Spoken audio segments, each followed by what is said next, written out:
Well, good evening, everyone. I'm Graham Webb. I'm a lawyer and the executive director of the Advocacy Center for the Elderly. I would like to thank everyone for joining us for a fireside chat with the Honorable Frank Morocco, former Associate Chief Justice of Ontario, and most recently, the lead commissioner of the Ontario COVID-19 Long-Term Care Commission.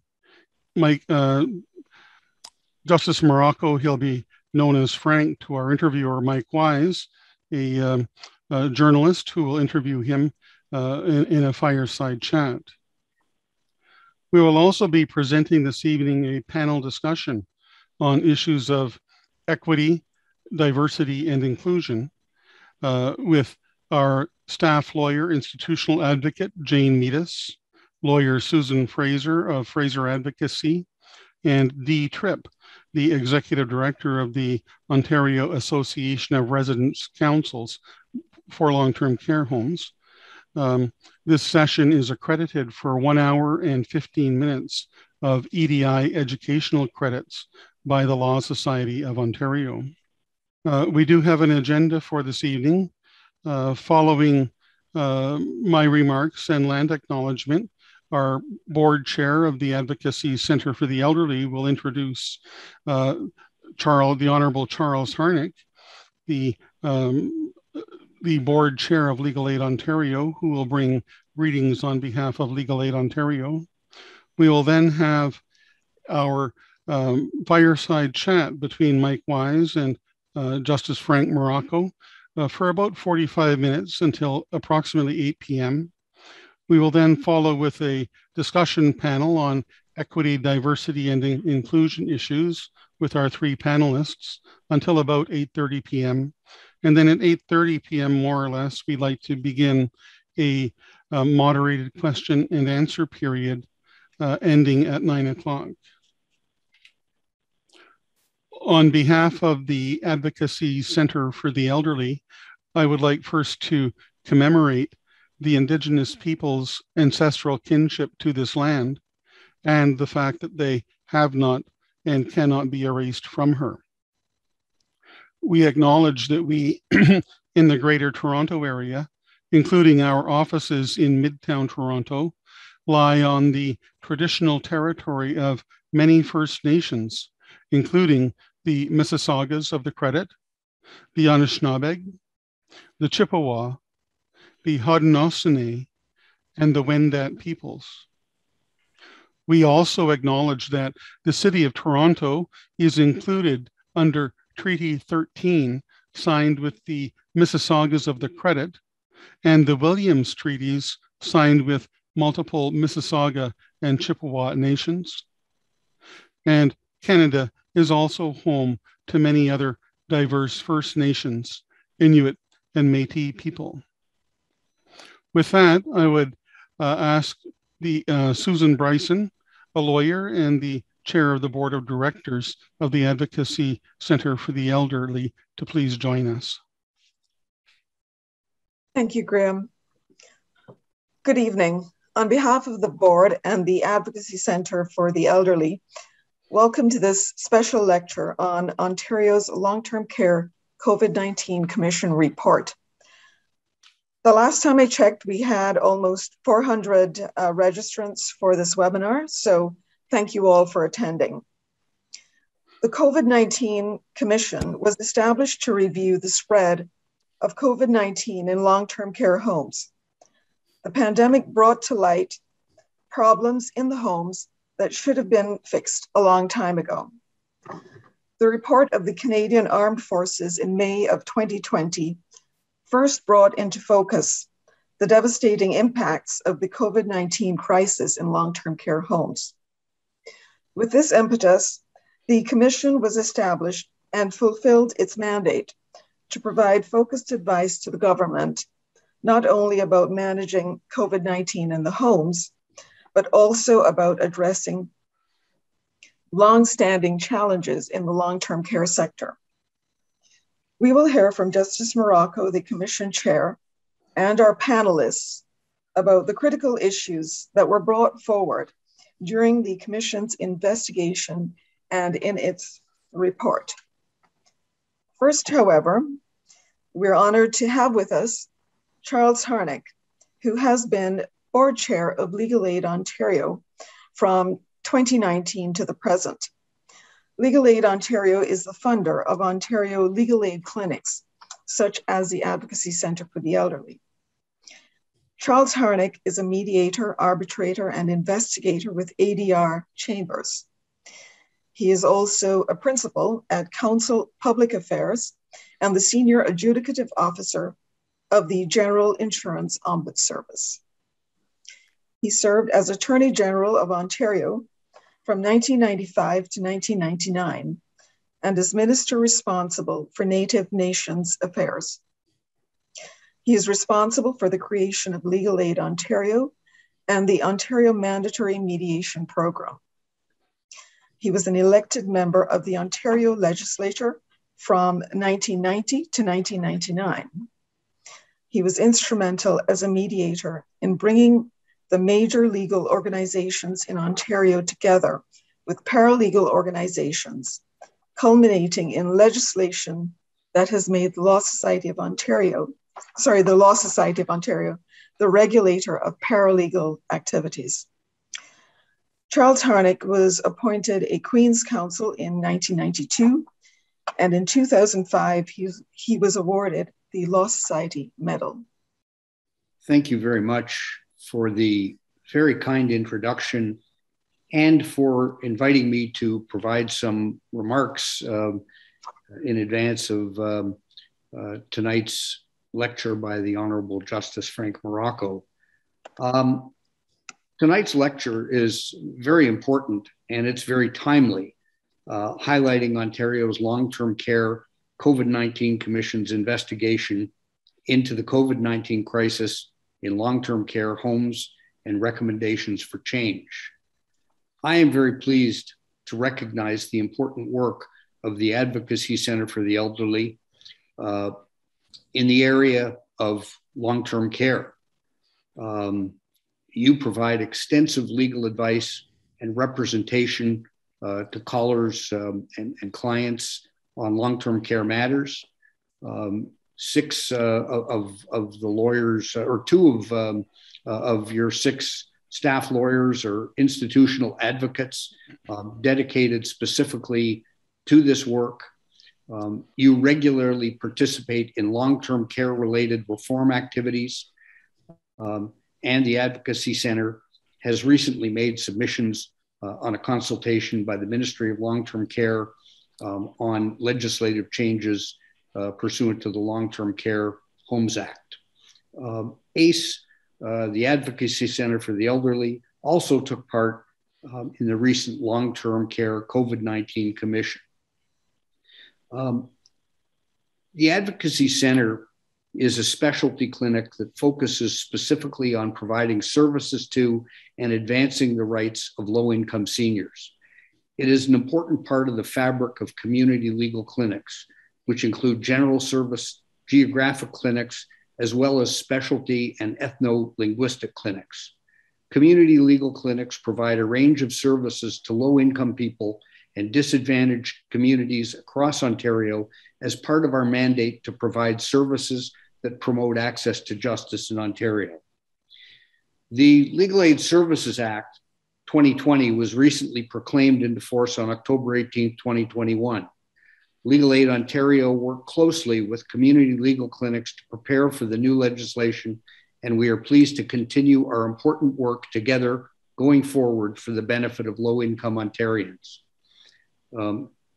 We know that you will continue your tireless advocacy for low-income seniors, and we support and encourage your advocacy to improve long-term care in Ontario.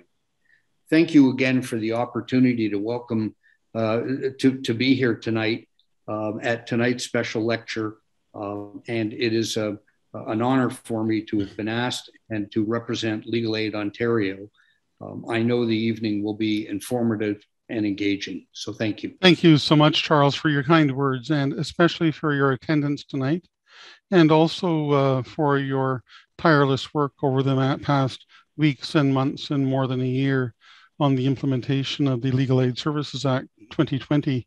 Our audience may not know that as a result of the work of Legal Aid Ontario and the legal clinics, we now have funding arrangements in place, which I think reasonably assure the ongoing viability of legal clinics, at least for the foreseeable future. We have multi-year funding in place for the first time ever, and we're very grateful for this ongoing support and partnership of legal aid. And on behalf of the board and staff of the Advocacy Center for the Elderly, we would like to thank you and all of Legal Aid board and management and staff for that. So thank you for joining us tonight. Thank you for your kind words. I would ask for Mike Wise and Justice Morocco, if I may call you that. We're often at a quandary as to what you would call Justice Morocco, because the Honorable Frank Morocco was a lawyer with a lengthy legal career, called to the bench in the Superior Court in Ontario in 2005, and rose to the position of Associate Chief Justice, from which he has recently retired. And so in the course of some of this evening, we will know former Justice Morocco as Frank, although he's still known in our circles as Justice Morocco. Justice Morocco is well known for his professionalism and his analytical skills and his quiet contemplation. This served him well as a lawyer and ensured his effectiveness as a judge. And most recently, as you've heard several times, as the Chief Commissioner, the chair of the Ontario's COVID-19 Long-Term Care Commission, along with Commissioners Angela Koch and Dr. Jack Kitts, that provided its report on April 30th, 2021, more than 300-page report. Justice Morocco will be interviewed by an award-winning journalist who's with us now, Mike Wise, a broadcaster who spent more than 30 years with CBC also as the anchor of the Toronto evening news program, and more recently a professor of journalism at Humber College. And so with that, I would like to bow out and turn the evening over to Mike Wise and Frank Morocco. Thank you. Okay, thank you, Graham. Thank you for inviting me today and joining, and welcome, Justice Morocco, and thank you, Graham, for clearing up the honorifics and the titles around that. We had conversations. Frank seemed so casual, but I'll probably try a couple Justice Moroccos before we settle in on Frank. But said we were going to be talking about the report that came out in April, looking at Ontario's long-term care situation, or COVID-19 and what happened there, focusing on the effect in long-term care homes. As you mentioned, Graham, 300-page report, more than that, 170 formal meetings, more than 700 individuals recorded, 15,000 pages of transcripts. And I'd like, Justice Morocco, Frank, I'll get that out of the way once. I'd like to start and just ask you, as a work of public service, this came out in April. We're talking about it now. What responsibility do you feel towards the people who came forward and shared their stories with that to bring them forward still and make sure that report and the messages in there remain to be heard? That's one of the lasting impressions I have was the spirit of the people we dealt with, who wanted to come forward and wanted to help. It expressed itself in different areas. Doctors at hospitals who responded to requests for help just simply said yes. We didn't hear of anybody who declined. People who continued working at their positions and helping on the medical side with whatever expertise they had. People who came forward and made presentations and then came back whenever they were asked, some of them appearing 2 and 3 times. That the fact that they did that was not a reflection of their desire to appear.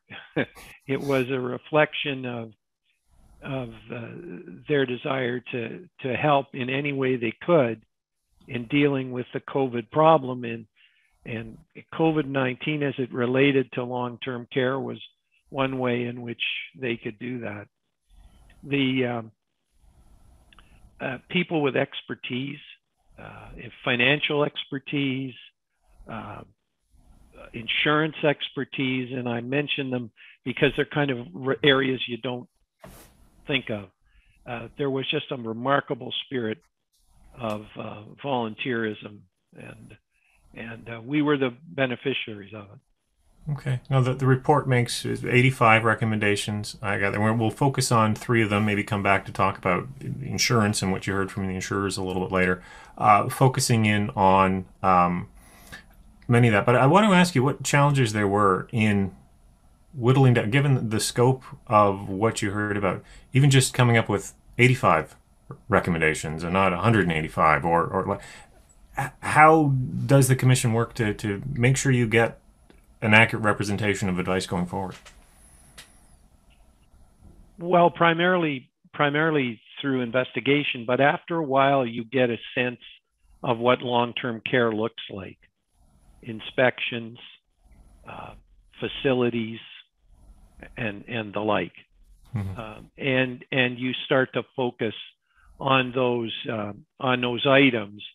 The picture, the puzzle, if you like, emerges. An inquiry is like sitting in front of a puzzle, but you don't have a picture on the box. And so you just start working and you see where you get to. And here you start to see how it all fits together. Challenges with personal protective equipment. Why was that? Why did that happen? And you start exploring those issues, and you put different pieces of the puzzle in place. And after a while, you start to realize what's missing or where you've not been paying enough attention, and you change on the fly. Mm-hmm. I think we wanted to focus maybe on 3, the large puzzle pieces or aspects of that puzzle as you were putting it together, talking about issues of enforcement, still go forward, personal support workers, and then thoughts about rebuilding the system. But let's start and talk about enforcement to start with. And I know going through this, my family affected by COVID-19, I have elderly relatives in the long-term care situation, and I was thinking about the work my late mother did trying to identify a place to send elderly relatives and looking through reviews. And then I read in the report about the complaints and critical incident approach to inspection and how that system worked. Perhaps you can let us know, are we getting an accurate impression of homes when we rely on that to get a sense of what's happening within them? I don't think so. I think fundamentally at the root of the inspection problem is not enough inspectors. So you have basically 2 kinds of problems. You have a complaint-based system where you're responding to a specific complaint. Let's say that someone wasn't treated properly. And the other side of that problem are inspections to try to find out what is the quality of life that the persons that we've entrusted are experiencing. If you don't have enough inspectors to handle both of those sets of complaints, you end up deploying or redeploying. So at the beginning, they're doing, in 2013, they want to do resident quality inspections of every single home every year. Very commendable. Mm-hmm.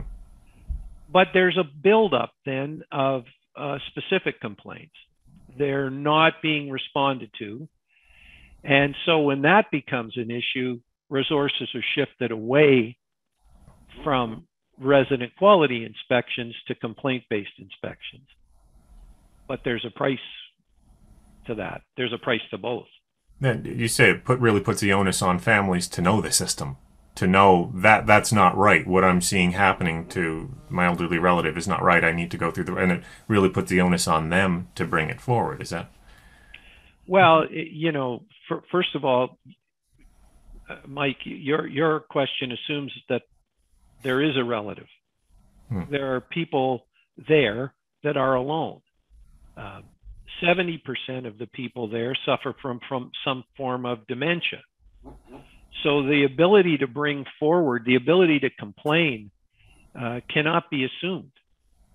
And so that would be the first point. The second point is, if you have a specific complaint that someone was mistreated, and you go and that's what you investigate, you don't investigate anything else because that's not why you're there. You're there in response to a specific complaint.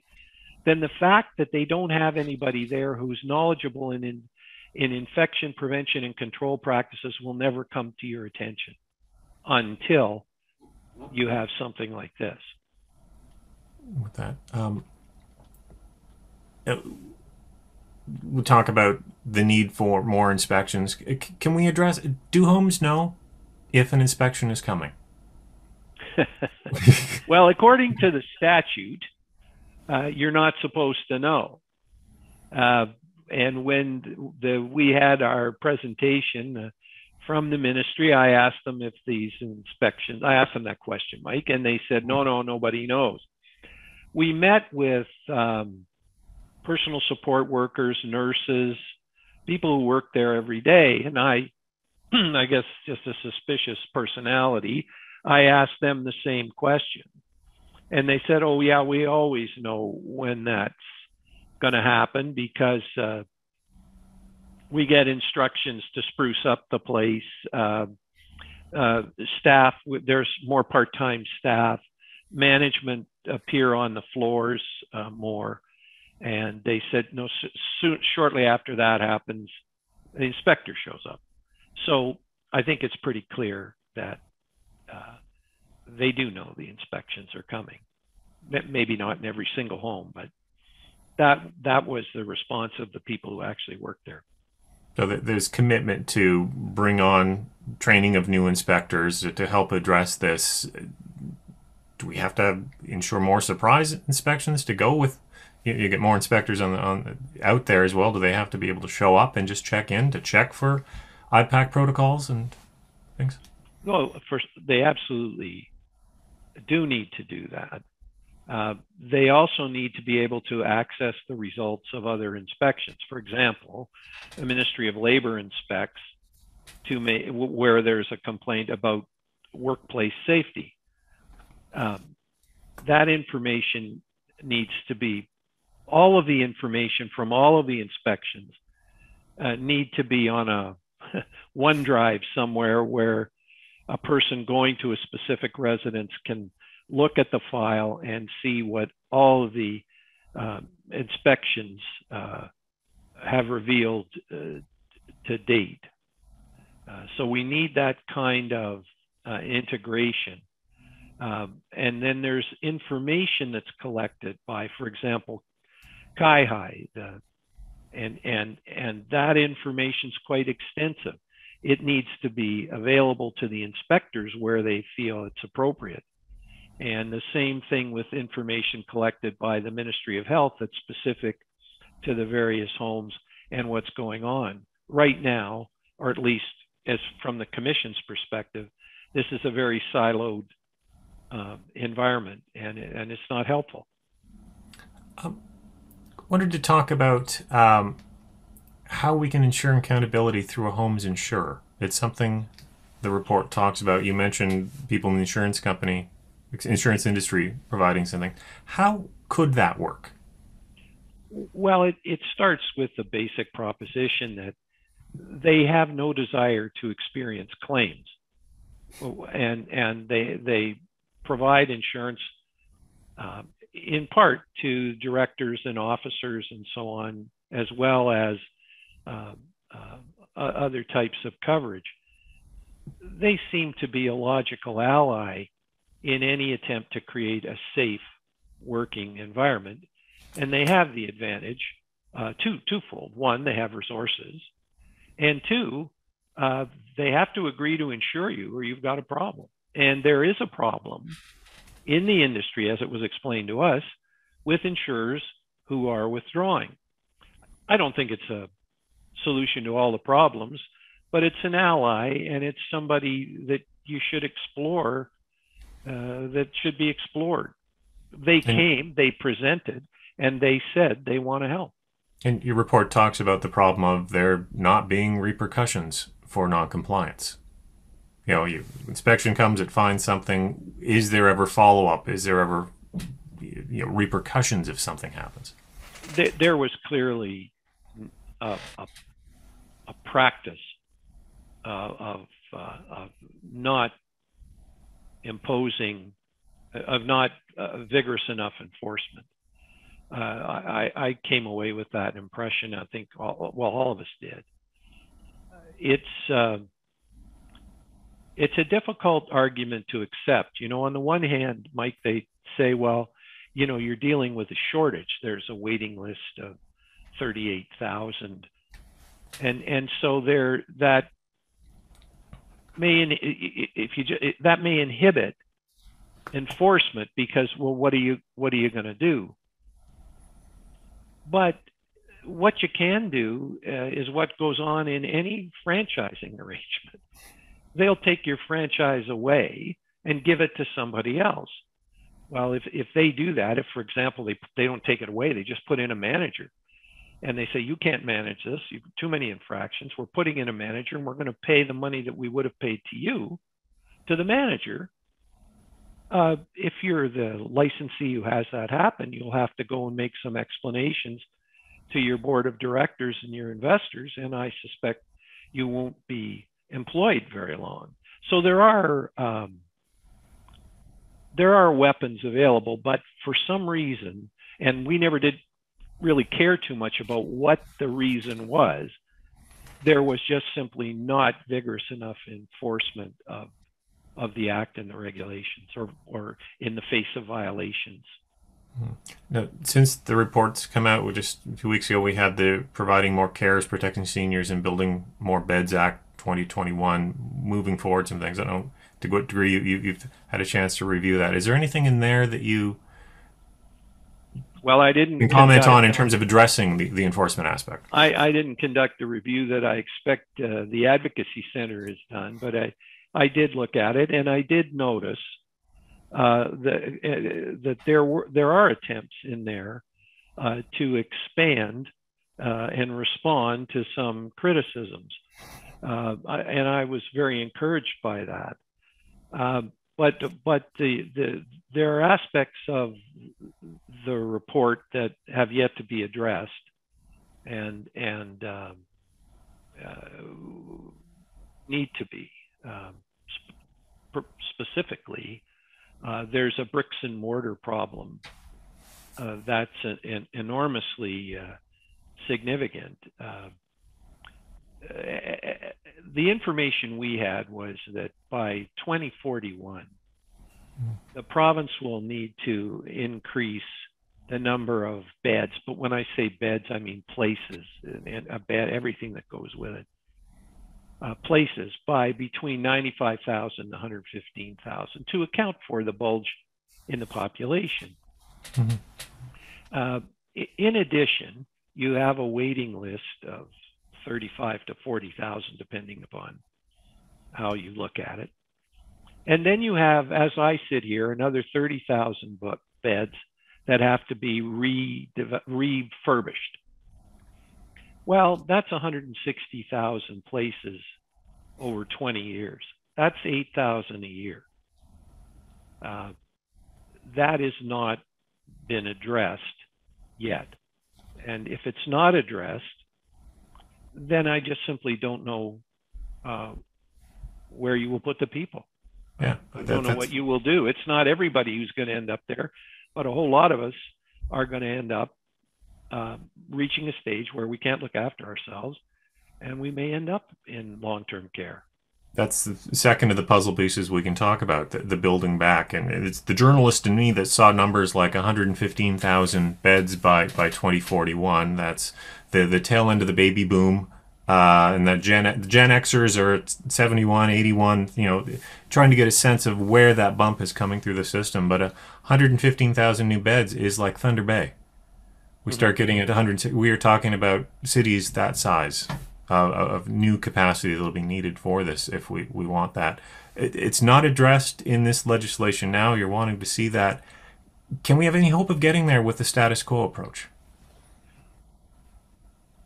Well, I think, if you say, as I think you and I agree, 8,000 beds a year. And I must say, at the commission, nobody contested these figures. Nobody said that these figures are exaggerated. They were accepted as correct. Well, from 2013 to 2018, 2017, the province created 611 spaces. And, we need somewhere in the neighborhood of 8,000 spaces a year. So this has created a problem, and this is a serious problem. I don't see why anyone would conclude that a situation that presented 611 spaces over 7 years is going to produce 8,000 spaces a year over 20 years. I don't understand why anybody would think that's correct. Why you would, it's maybe a hope, but that's about it. And so we do need a new way of coming at this. So I can recall as a former Queen's Park reporter covering that, going to an expansion in the late 90s, early aughts of more private contracts going out, and that was seen bringing in the private sector as the way to build.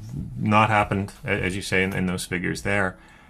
Let's talk about some of the things in the report about how you can see leveraging private sector nonprofits in there to try to move this forward and address this gap. We did retain a company and their transcript, Morrison, it's on our website, and they were excellent. What they indicated to us, and once again, this wasn't challenged, is that the so-called money to be made in this area is in the area of the creation of the space and the hoteling of the people. The care portion of it is, according to them, and there's any reason to disagree with them, a kind of break-even proposition.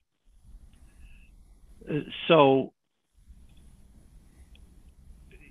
the private sector is useful because it can access capital, and you can create the hoteling part of this, which is the profitable part. And then, as it was explained to us, if you separate care from construction, then the province would make a payment, which is the equivalent, let's say, of a mortgage payment, at the end of which would reflect the investment plus an agreed upon rate of return.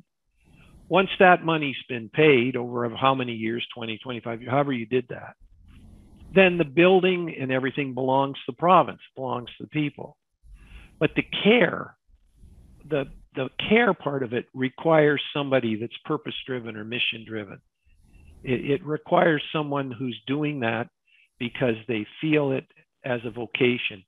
And there are lots of entities that might be that might qualify as mission-driven. I think it would be challenging to find all of the mission-driven operators that you need to find, but they do exist, and there are charitable organizations in our community that we all can think of if we stop and think about it, who might be willing to participate in what is essentially a break-even proposition because they feel a moral imperative to care for vulnerable people in our society. I think that's the only way you're going to get these units, these places created in time.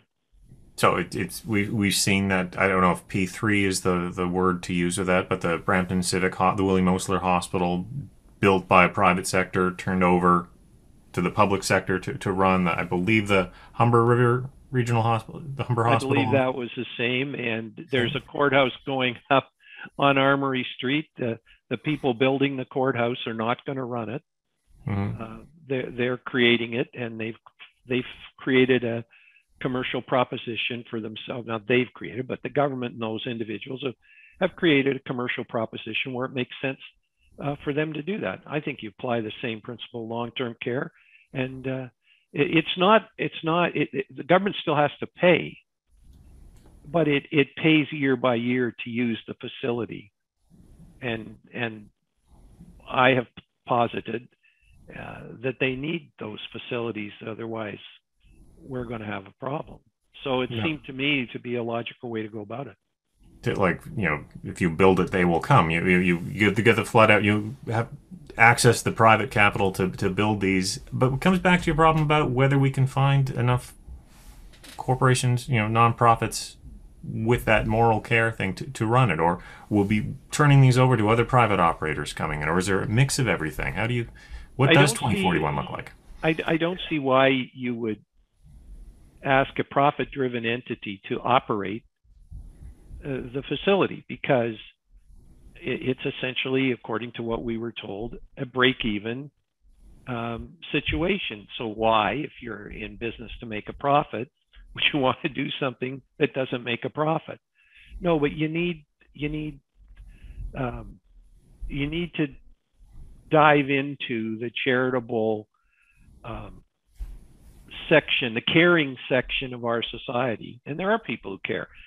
People who, the Advocacy Center, people who advocate on behalf of the elderly. I mean, there are people in all professions who care, and you need to find them. I must say, I found the claims to get the private sector out.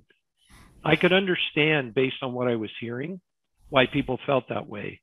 But if you stop and think about it, it's don't ask people to do something that they can't do, or that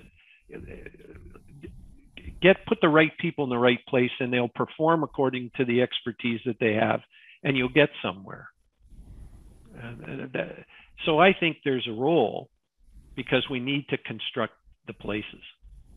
And learning from this, and your emphasis on infection prevention, control, even patient bill of rights, we've got to build these new homes differently, or in different matters, different facilities for the seniors of the future.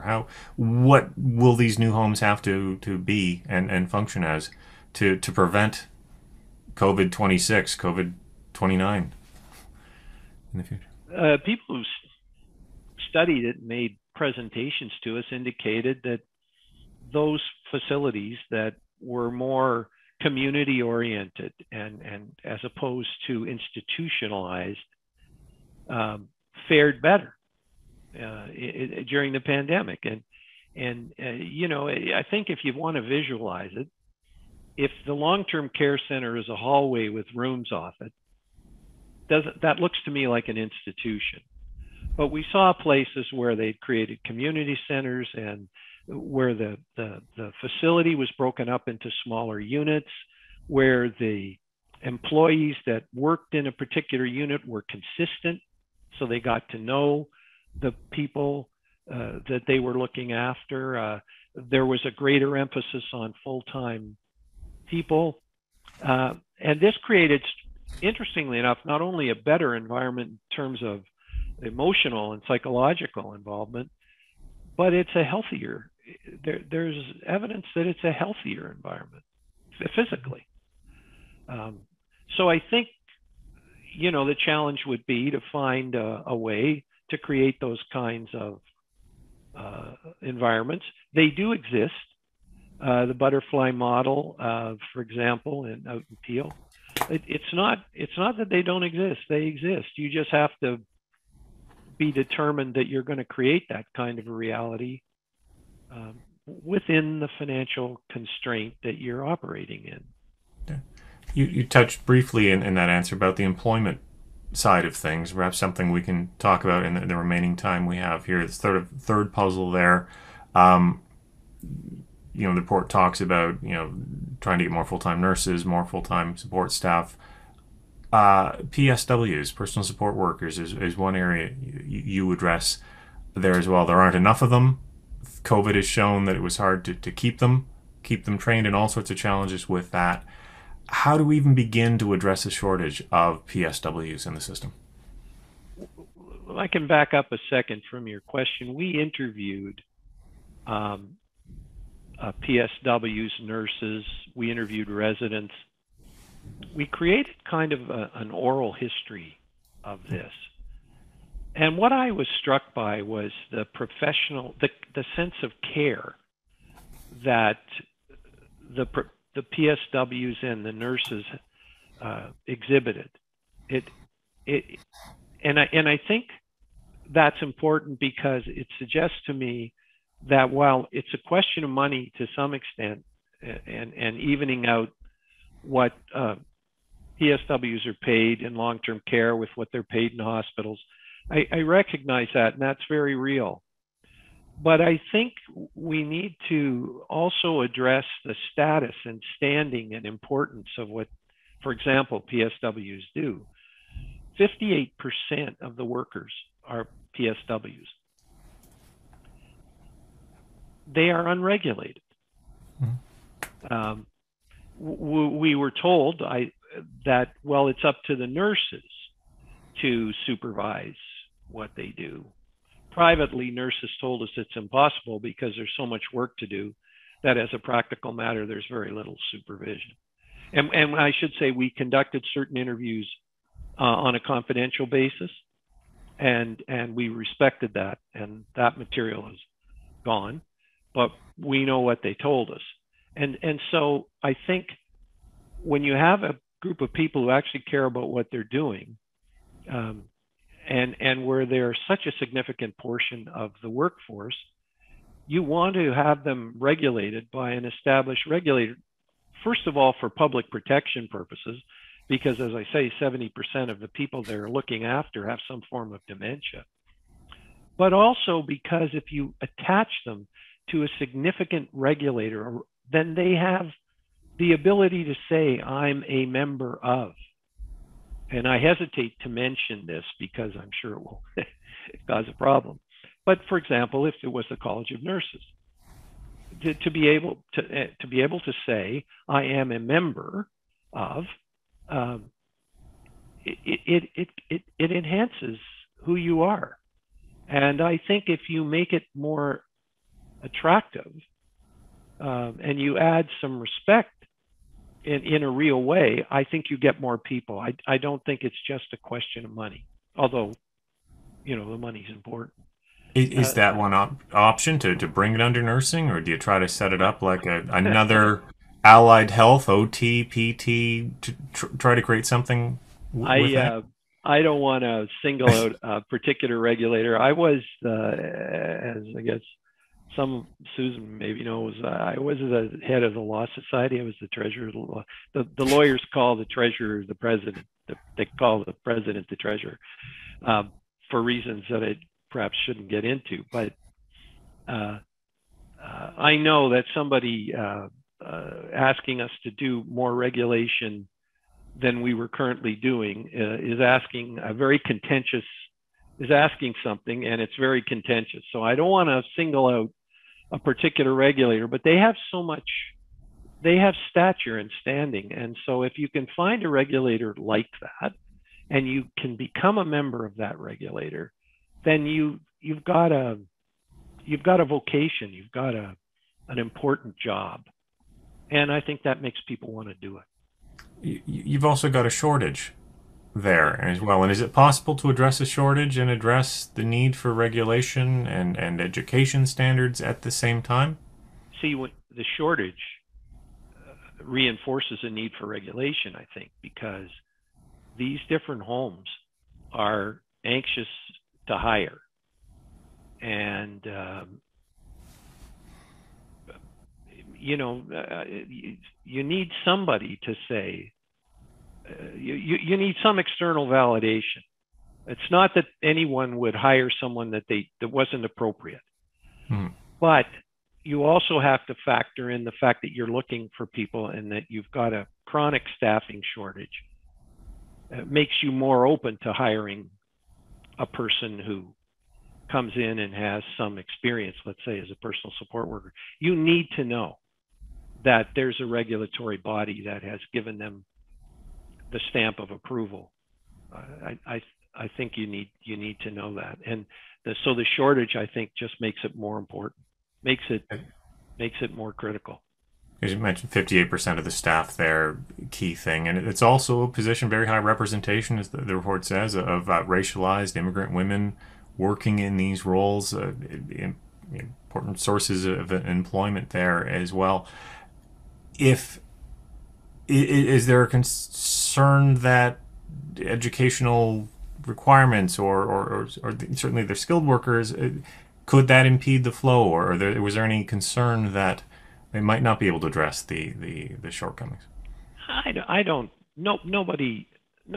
First of all, people who are already doing the job in any regulatory environment that you create, you would allow for people who are already doing it to apply for based on their experience and get accredited.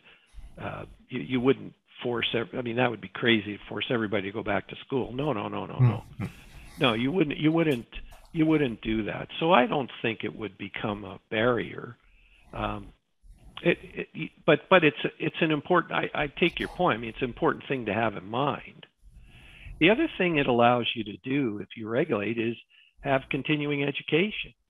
So with infection control practices, you have a way of making sure that your workforce is educated and constantly updated in that sort of thing, as part of their continuing education, as part of just tonight, Law Society is giving a credit for people who attend. It's a good way of conveying information to 58% of your workers. Reinforcing that. Now, the report also talks about the idea of a registry as an alternative. There was a pilot at, I believe it was UHN, one of their sites there, had a registry of personal support workers. How would that work? Does that address some of these? I'm not sure it does. We didn't try to resolve the question of what would be the best way to regulate them, but based on my experience, I think you need a proper regulatory body. I don't think a registry goes far enough. If the registry functions like a regulatory body, then okay, call it a regulatory body. I think where you're talking about creating a regulatory body, I think you have to remember that it's very difficult to regulate a group of people, and you can't just call it into existence because you want to. I think you're better to go with a regulator that already exists and already understands how you integrate policy and enforcement and how you govern yourself and that sort of thing. One change we saw, certainly with personal support workers during COVID, was no longer moving from home to home, finding a shift here, a shift here, a shift here, trying to commit to something. How can we keep that going forward? Do we want to keep that going forward? Just for the stability, for jobs, for these people there, but even from a safety thing, is that something we continue? You have to solve the numbers. You have to solve the numbers problem, because otherwise you can't. If you nail everyone down and you don't have enough people, then you have not addressed the problem. And also, you can't stop someone from going and working at the local convenience store, for example, in addition to their position. So I think you have to solve the problem by creating the recruiting and educating the people you need. I don't think there's a shortcut through that. I think once you do that, then hopefully the number of full-time people will go up, and you'll have, instead of 70% of the staff being part-time, you'll get closer to 70% of the staff being full-time. I mean, just imagine 70% of your staff are part-time. Very hard to have consistent practices and policies in that environment. Good, you know, I'm conscious of the time. I know there's a number of questions, and we want to make sure there's time for questions later on. But I guess just to wrap up, your report came out in April. We were in the third wave in the province at that point. You had enough perspective in the writing this to talk about the second wave, and the report mentioned many times how the lessons we thought we were learning on the first wave weren't learned. Turned out to be more deadly than the second. The quote, the story of how the province failed to protect the most vulnerable residents is still unfolding.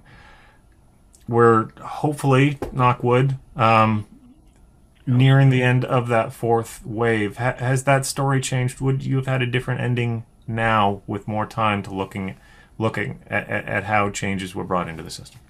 We were asked to do something that respectfully I would say was very difficult, which was investigate something that was still happening. Typically when you have an inquiry, it looks back at something that happened, and its purpose is to explain that to the public. We were and still are in the middle of or inside something that isn't finished. And I don't think you can draw any conclusions right now about. I think we're better with testing, better with organizing our laboratory resources, vaccinations, which of course are quite important. But I don't think you can say until it's over that it's over, and that we are now on the right side of the problem. I hope we are. I think everybody's trying to be on the right side. I didn't have the impression anybody wasn't sincere, but I don't know whether we're going to get there or not. Certainly. Okay. Let's wrap things up. I thank you for the chat and reviewing some of those things, Justice Morocco, and I'll turn things back over to Graham. Thank you so much, Mike and Justice Morocco, for that very interesting conversation about the Commission's work. And for all those listening, we did ask Justice Morocco really to focus on three main areas, going into some depth rather than everything an inch wide and a mile wide and an inch deep. We did ask him to concentrate on the issues he has, and we know there's many others too, but we also know from the questions and answers there's lots of interest in the issues that we have presented. I would now ask for Jane Meadis, Susan Fraser, and Dee Tripp to join me for a discussion on equity, diversity, and inclusion issues. We'll go here till about 8:30 p.m. and following that, we'll do a moderated question and answer period. I understand that Justice Morocco will be staying with us. My colleague, Jane Meadis, is a staff lawyer and institutional advocate at the Advocacy Center for the Elderly. We both joined around the same time, within 6 months of each other, 26 years ago. She represents older adults with legal issues concerning long-term care homes and hospitals. She was called to the bar in 1993, joined ACE as an institutional advocate in 1995, and she has been working exclusively in the area of long-term care and related areas since then. She is a published author, a regular public speaker, a frequent media contributor on long-term care issues. She chairs the Elder Law Certificate Program and the Consent, Capacity, and Substitute Decision-Making Program for Osgood Professional Development. She has represented parties at inquests related to long-term care, including the El Rubi and Lopez Coroner's Inquest and the Galice Inquiry into Long-Term Care, which she co-counseled with another of our panelists, Susan Fraser. Jane is a member of the National Long-Term Care Services Standard Committee, addressing standards for the delivery of safe, reliable, and high-quality long-term care. She is a distinguished fellow of the Canadian Centre for Elder Law Studies and the 2016 recipient of the Osgood Professional Development Award for outstanding contribution to continuing legal education. Susan Fraser of Fraser Advocacy is a lawyer who is well respected as a public law lawyer with deep connections to the communities negatively impacted or forgotten by law and social policy and the principal of Fraser Advocacy. Her advocacy includes work directed towards the liberty and safety of residents in long-term care, ending the overdose crisis, the safety of children in the care of the state, improving the conditions of detention for persons labeled with mental health, the use of lethal force by police. Susan is a veteran public inquiry lawyer and has acted for families and public interest groups at 20 coroner's inquests. As a seasoned appellate lawyer, Susan has appeared at all levels of court in Canada. Susan is presently appearing before representing the Coalition for Gun Control at the Mass Casualty Commission in Nova Scotia concerning the multiple shootings there last year. Dee Tripp is the Executive Director of the Ontario Association of Residents' Councils. Dee holds a degree from McMaster University in gerontology and psychology, and she brings over 30 years of long-term care experience to the OERC, including roles of an activity director, family and resident services coordinator, educator, counselor, and consultant. Dee is passionate about OERC's position that long-term care residents are not passive recipients of care. They remain vital and influential citizens established in communities and deserve lives full of purpose, self-determination, and dignity. Dee fosters collaborative and authentic relationships in her culture change work with the view of lifting and leveraging the voice of long-term care residents to influence decision makers at the home and systemic levels. Thank you, Dee, Susan, and Jane for joining us. And I'll turn the floor over to you for your discussion of equity, diversity, and inclusion issues. So I think Dee is going to speak first, and then I'll speak, and then followed by Sue. And then when we're done, we'll go into the question period for everyone. So I'm going to turn. Thank you. Good evening, everyone. OERC is a not-for-profit association. We are funded by the Ministry of Long-Term Care. Our vision at OERC is that every resident shapes the place that they call home. Our mandate is quite broad. We support the formation and the operation of residents' councils across the province. Every long-term care by law must have a residents' council. We are part of a larger culture change movement, as Graham mentioned in my introduction, where we are inspiring change from a medical model of care to a more social and emotional-based model of care. To that end, we are also engaged in assisting and encouraging residents across the province to become actively engaged in the decisions that are made in their home, and also at the systemic level. We are a true conduit between the resident voice and our government. The last, almost 2 years now have been devastating and yet illuminating. It's been heart-wrenching and it's been inspiring. There's work to be done. I'm here tonight to share a little bit of the resident experience during the pandemic. And I'm sure I could write volumes on this. I encourage each and every attendee tonight to tap into the transcripts that are available on the Commission's investigation website.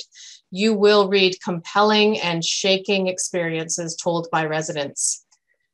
OERC helped to facilitate 6 virtual sessions with the commissioners and residents during their investigation, yielding face-to-face contact with over 65 residents during the devastation of their experience living through the pandemic.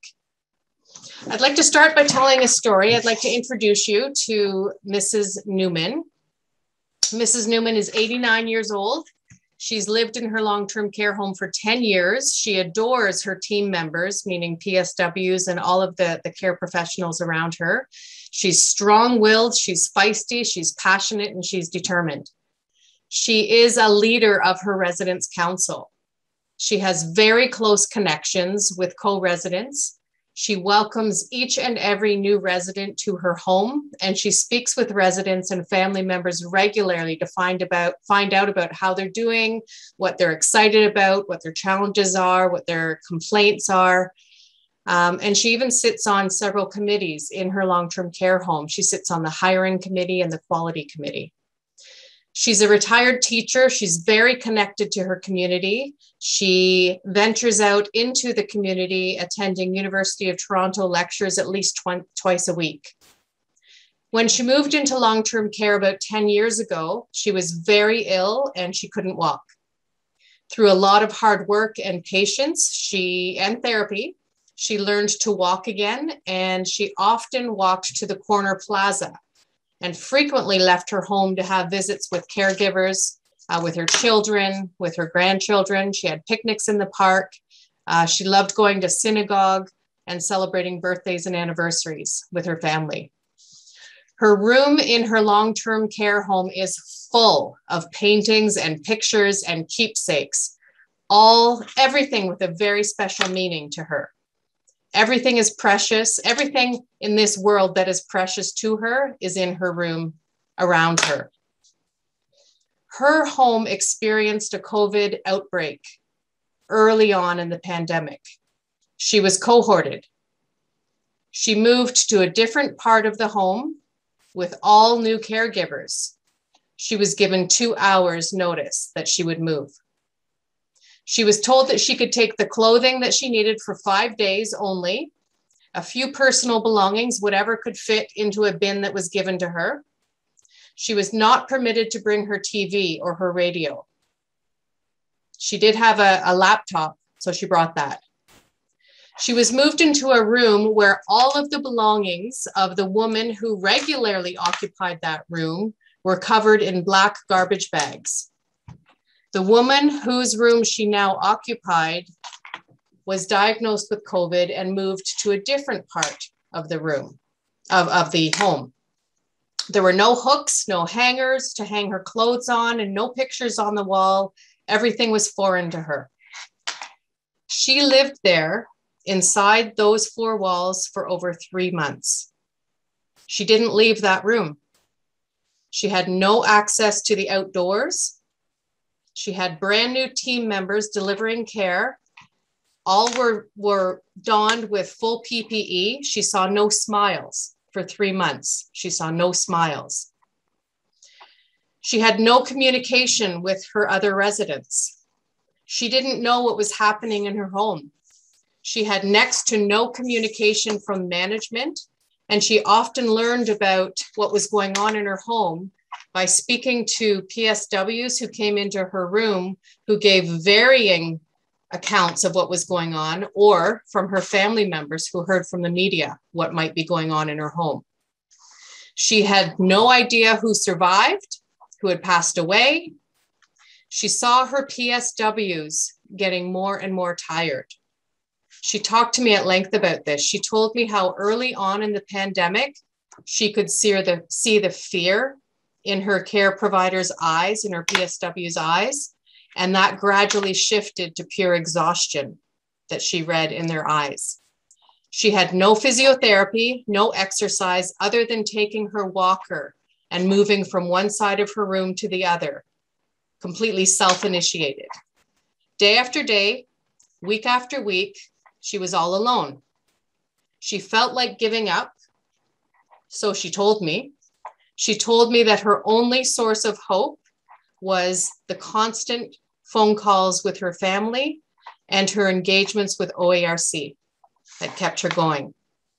After 3 months of this absolute isolation, she was returned to her original room, to her room. She had become deconditioned physically, and she couldn't walk nearly as far as she could have before.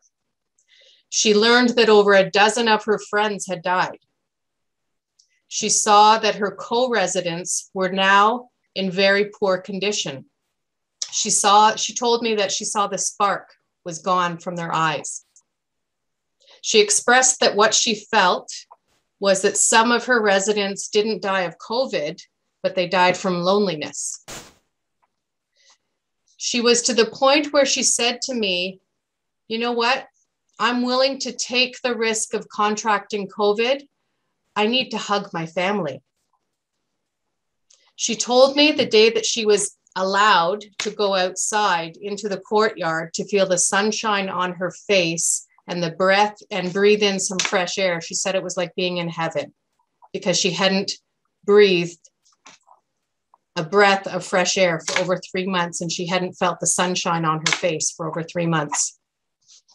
She told me about the anguish she had at 89 years of age, being a mom and being kept away from her kids. She said that shouldn't be. A mom should not be kept away from her children. So let's focus on what's important here. And to do that, I look back to OERC's vision, our mandate, what we know and what we believe to be true that we build our work on. The first thing is that residents are not passive recipients of care. Even in profound cognitive change, residents deserve to have the fullest quality of life possible with full self-determination and choice. Residents are full citizens. They are not plucked out of their community and plopped into a long-term care home, disconnected from their community. Residents want to be part of the solution, whatever the challenges are in their home. Residents have said time and time and time again that they deserve and they want to be part of the generation of solutions in their home. So that means they must be included. They must be authentically engaged with to make decisions in their home. They must be invited to the conversations that have impact into what happens in their home. Long-term care buildings and the environment around the long-term care home is just that. It's home for these residents, which causes us to look at policy and lived experience through a different lens. The last thing that I think is really critical to our view of resident experience is that residents do not move into long-term care to die. Residents do not move into their long-term care home to die. They move to long-term care to have the best quality of life possible, given all that they're living with, all of the challenges and the comorbid illnesses that they are living with. They move to long-term care so that their families and they can have the best quality of life possible. So that means wellness. It means wholeness of body, spirit, mind. So that needs to be the lens through which we look at the lived experience. Putting all of these concepts together, I want to share with you that residents' councils are essential in long-term care homes.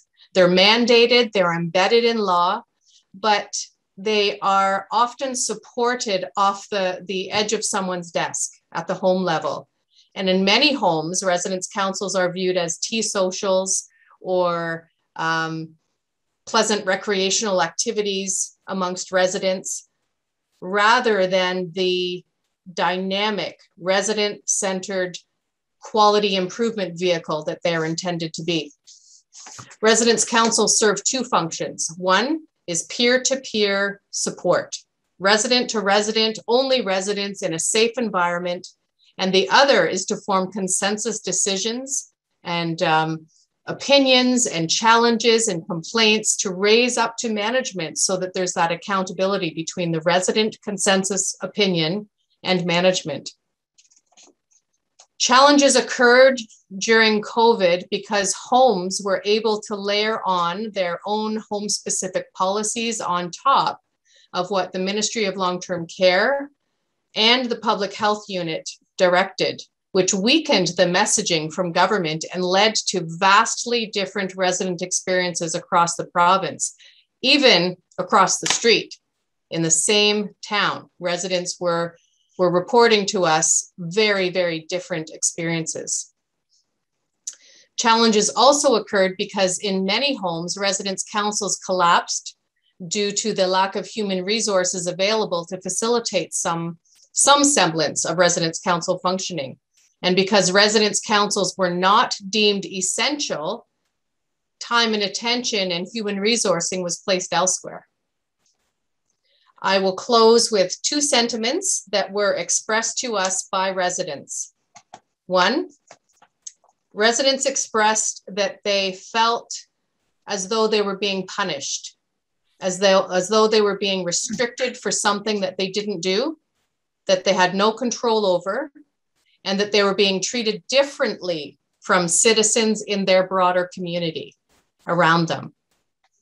And the second point is that residents expressed that the focus during the pandemic really was on their physical protection from the virus to the absolute neglect of their psychosocial and emotional well-being, which led to extreme negative outcomes for residents, physically, emotionally, and socially.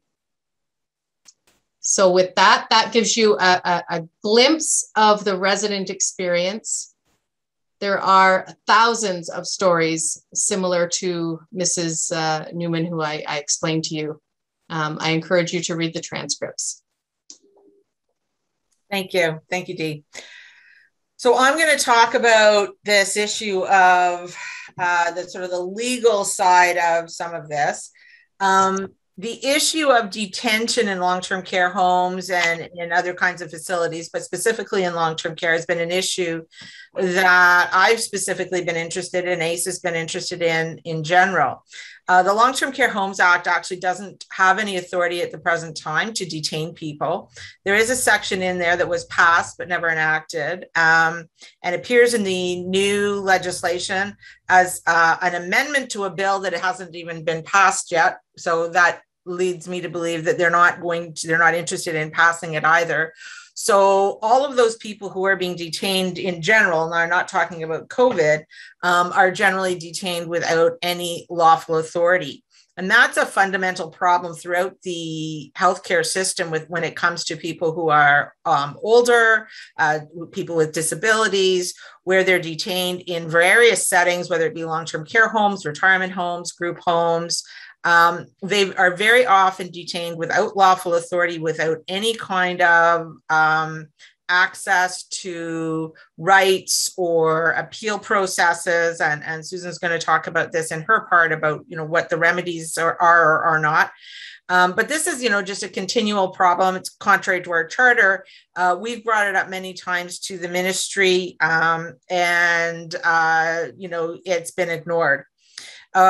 We recently actually brought a request to the Ontario Human Rights Commission with the Ontario Health Coalition and the Ontario Council of Hospitals to do a systemic investigation of the healthcare system and the discrimination against the elderly. And they refused. They actually sort of punted it back to the commission, who indicated very clearly and very rightly that it was way outside the scope of what they were doing, and they had actually really completed and they were writing the report at the time.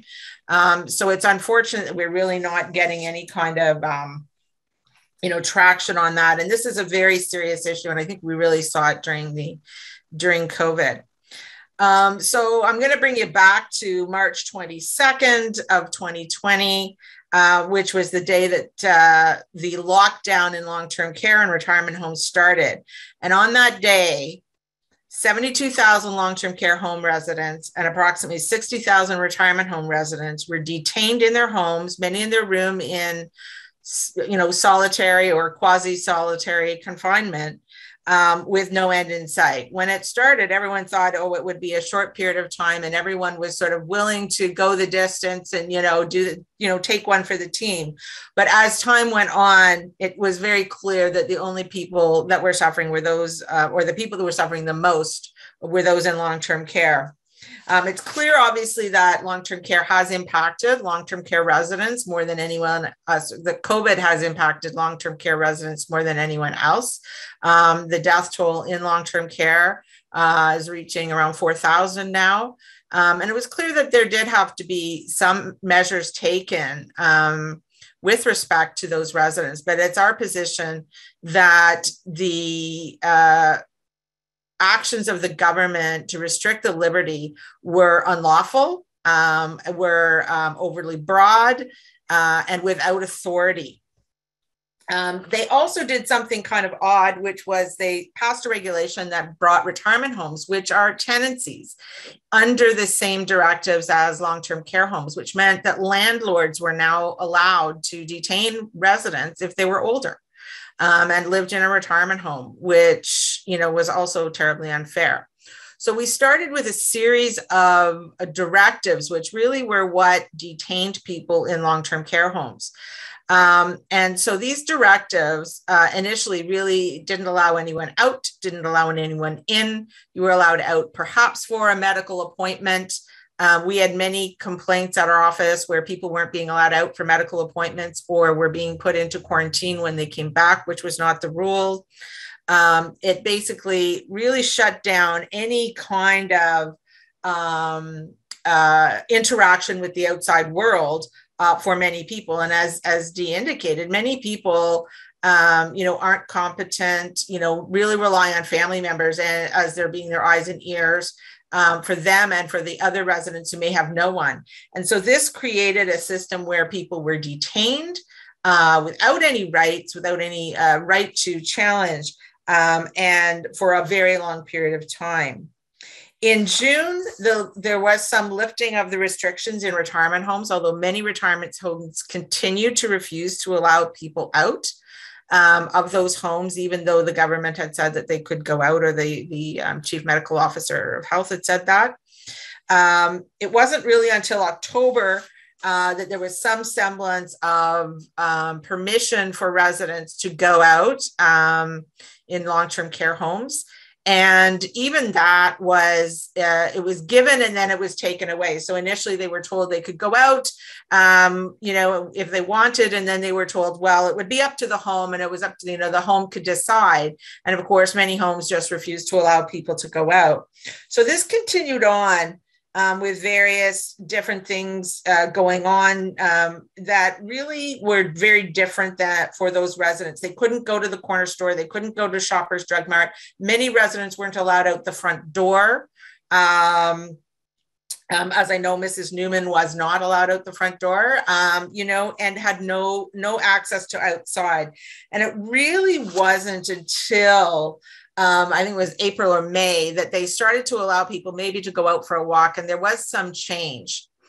And the problem was that they were doing this all through directives, and these directives were under the Health Protection and Promotion Act, Section 77.7, which had given the authority to the Chief Medical Officer of Health, and this had come out of SARS,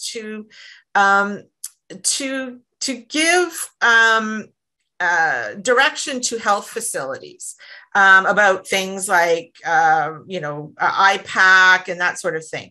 But the Chief Medical Officer of Health expanded that to include restriction of liberty, which our opinion, there's absolutely no authority to do that. Those restrictions contravened the Charter of Rights. They didn't, you know, allow any kind of appeal process. They were subjected to cruel and unusual punishment by these detentions. And this was ignored by the ministry. We actually wrote to the ministry asking them to, you know, to change that. And they, you know, basically came back with a very paternalistic response, said, you know, oh, well, you know, people are dying and, you know, what can we do? Well, the answer is you do what you did to most of the rest of society, which was if there was something that was required, that same piece of legislation allowed for orders. And those were called Section 22 orders. But under those orders, you actually had to have conditions precedent. You had to show that there was a communicable disease, which of course there was a danger, which there was, and certain requirements. But you also had to show that the person had been notified, that there was sufficient information, what the terms were, and you had a right of review. And in fact, there were appeals. There was appeal in a case with respect to some farm workers, where the chief medical officer in their area had put an order saying that, they couldn't have more than 3 people of workers in the building where they slept, and those were appealed and found to be overly broad. We had, 150,000 people in Ontario being detained for probably well over a year, without, any look at whether or not, that particular home or that particular person really needed the protection at that time. During the first wave, for example, there wasn't a lot of COVID in the north. There were no outbreaks, and yet those people were detained as well. This, really led to this system of very unfairness. The only people that were detained in this way were those in long-term care and those in retirement homes. And I will mention group homes because there is a case, JL, which dealt with it at the Human Rights Commission. And it was actually perhaps even worse because they weren't even done by a directive. There was sort of a guideline that said, we don't think you should allow people out. There was no legal authority to prevent families from visiting, from people from leaving those homes, because they never put out an order. Had they put out orders, people would have had rights to challenge them if they wanted. Instead, they put sort of guidelines. And this is continuing till today. We are seeing, despite the fact that the Long-Term Care Homes Act says that homes can't interfere with visitors, we've just had the ministry put out a guideline saying, well, despite that, if you guys want to do it, we're kind of not going to say anything. You get your own, you go talk to a lawyer. In fact, it's prohibited. If the ministry thinks that there's issues around visitors and having vaccines, which is what the issue is, and preventing people who are unvaccinated from coming in, they have to look at it in a legal way. It has to be the ministry or done by an order by a medical officer of health. It cannot be downloaded onto the homes. And we just see this continuing of this. Well, it's, we're doing it for everyone, the best of everyone. Well, as you heard during Dee's story that she told us today about the residents, it is not necessarily in their best interest. The elderly, the disabled, their rights have been totally ignored during the pandemic. They have not been allowed out. They've been restricted in a way that, we hear about people complaining, I can't go to the gym, I can't go to the hairdresser. That pales in comparison so much to what has happened to people who live in these congregate settings. And it's just a pattern of paternalism against that population. And the problem is that they know that many of these people have no choice. As Frank said, there's 38,000, 40,000 people on waiting lists. There's nowhere else for them to go. They need care. And they're fearful and they're very afraid. And there is no easy process. They don't, to go to court, and they're very fearful. So we've seen people, I think, die from this. We've certainly seen mental health issues from it. And all with, sort of good intentions, but we know where those go. I'm going to pass it over to Sue now to talk about what potential remedies there are or are not in our system. Thanks, Jane, and thanks, Dee, and thank you to the Advocacy Center for the Elderly for having me. I'm really honored to be here on a panel with the great Frank Marrocco and Dee and Jane, who are brilliant and eloquent advocates, and I learn from them every day. And before I go any further, I just want to acknowledge the loss of life, the loss of liberty, and the pain that the residents of long-term care have had since we began facing the pandemic. I'm going to truncate some of my remarks because I want to make sure there's time for questions. We're a little bit behind, but I wouldn't want you to have missed anything that's said so far. So I'm going to skip the wind up and go right to the pitch. It's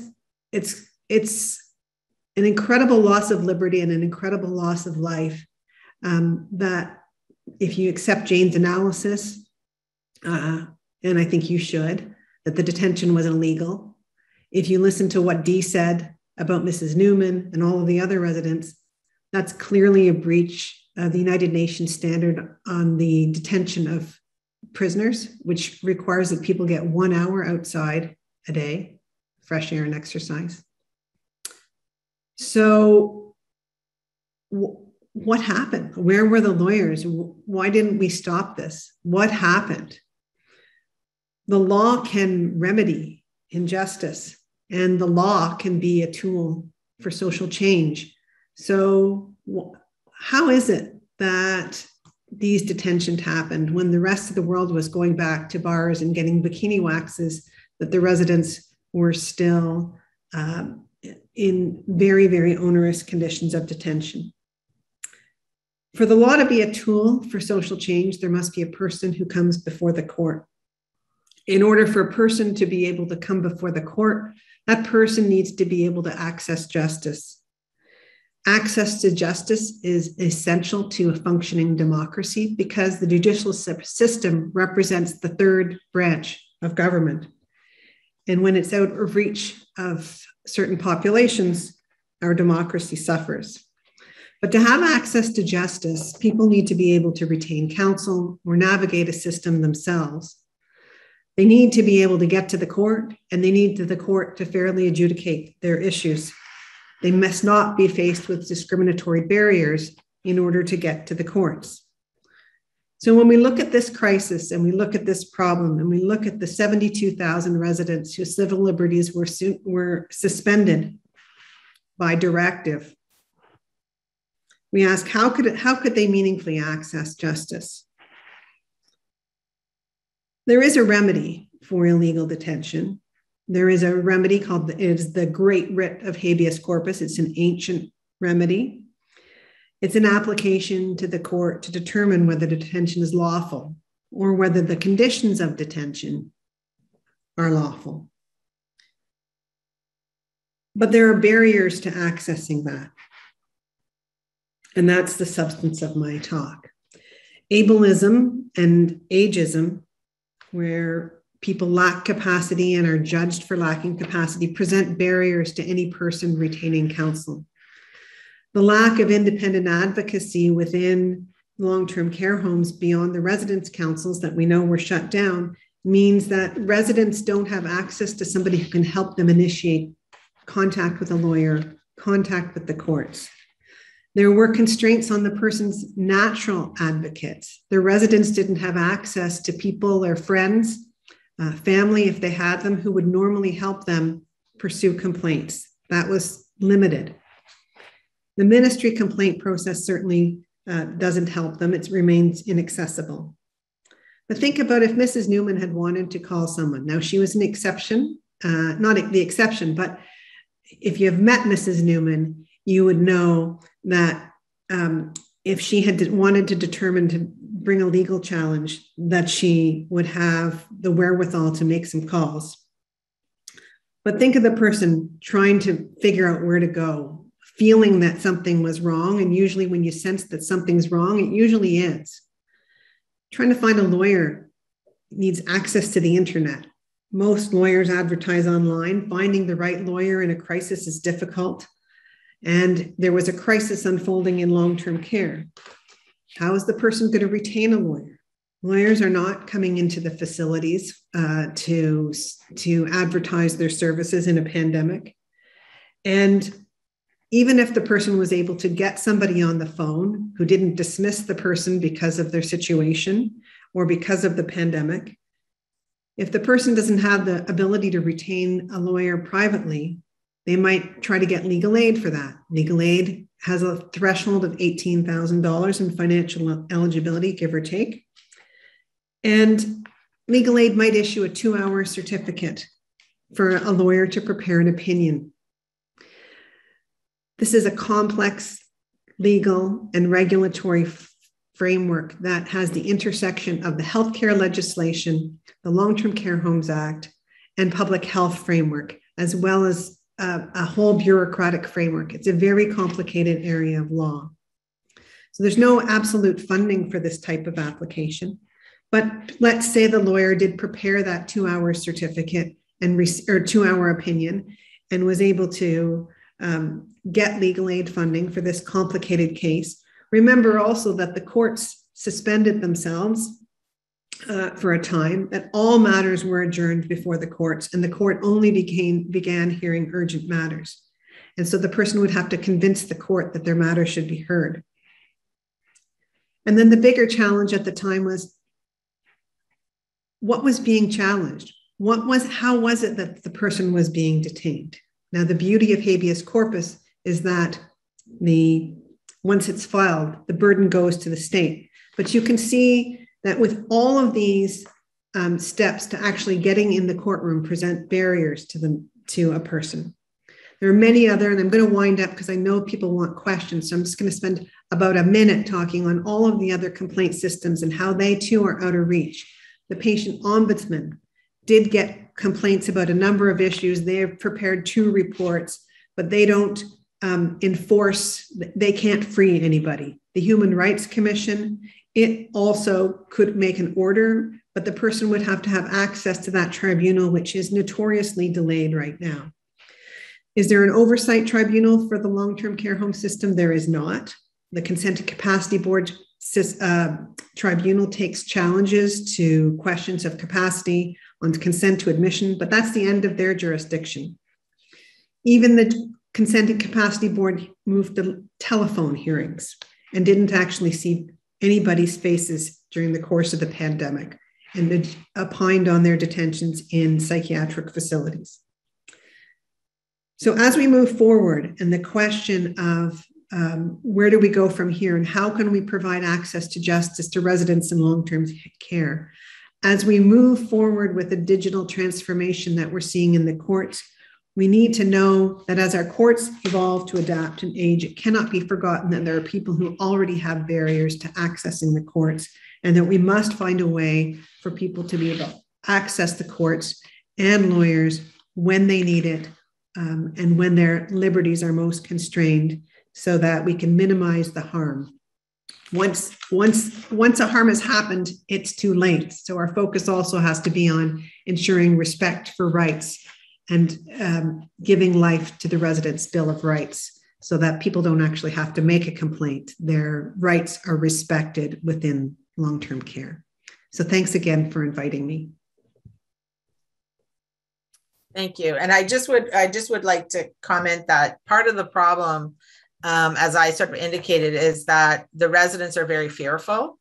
And so it's easy to say, well, we could bring an application for habeas corpus, or you could do this, but they don't want to do it. And people who aren't able to access anything except for perhaps maybe a family or substitute, the family and substitute, they were looking at, Doug Ford's iron ring around the home, and they wanted to keep the people in, and they don't necessarily see those, issues until it's perhaps too late. So families are similarly fearful that the only care that they've obtained for their family after such a long wait or a struggle to get care is going to be disrupted by a complaint. So it's a real challenge. Well, thank you, Susan, Andy, and Jane, for highlighting those issues of equity, diversity, and inclusion. We are a little bit over time, and so I'd like to advise everyone that we will try to stay on the line for an extra 10 minutes for questions and answers. It's now 20 to 9. Rather than doing a hard stop, we'll try to get our questions and answers answered by 10 after 9 and then wrap up. The first question I'd like to direct to Justice Morocco, Frank, is did you interview any family caregivers? We did. They were part of the groups that we interviewed. We took some pains not to identify people. We called them participant number 1, participant number 2 for obvious reasons, but we did identify caregivers or people who had been caregivers until they were prevented from going and giving care. Thank you so much. On a theme, we have some questions that relate to whether we actually need more long-term care. And I don't know that this is, the questions I think are directed to Justice Morocco, but I think they might also be within the knowledge of, say, Jane Meadus or Dee Tripp, who work in the area. Our first question, I'll wait for you to hear all the questions on this area, is from Jacqueline Lynn, who asks, so why staying at home is not an option. I work with older adults in the community, frail and cognitively impaired. I have met one person in my 20-year career who wants to go to long-term care. People want to stay in their own homes.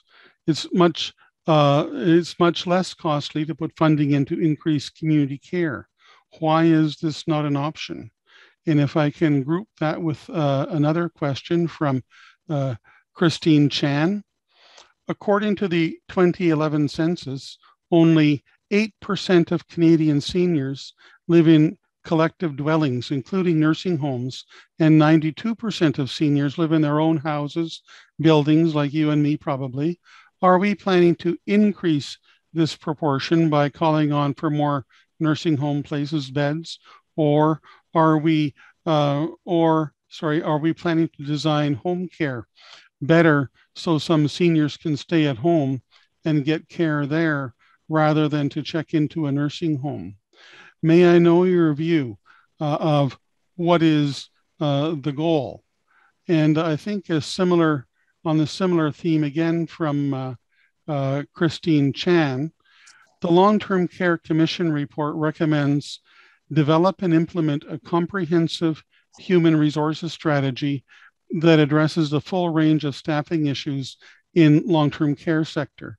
How about a comprehensive human resources strategy that addresses formal health and community professionals and informal care providers for the 92% of seniors who live in the community and not in long-term care homes?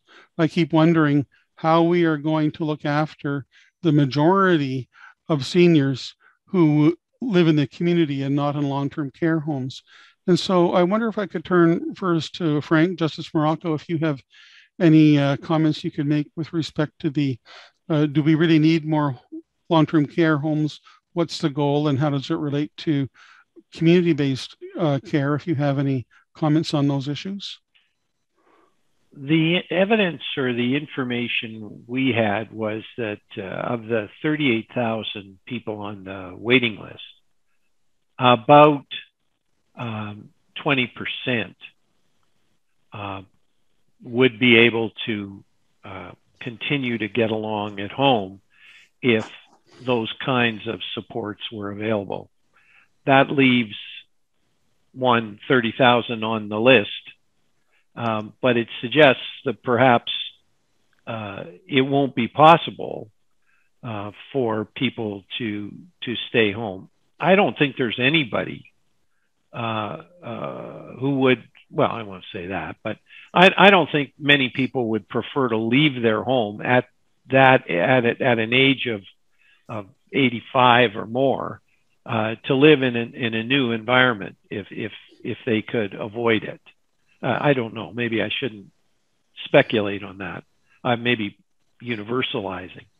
I know my mother didn't want to do it until we had to, and my mother was lucky. She ended up in a retirement residence, which was private and had more support, lots of supports.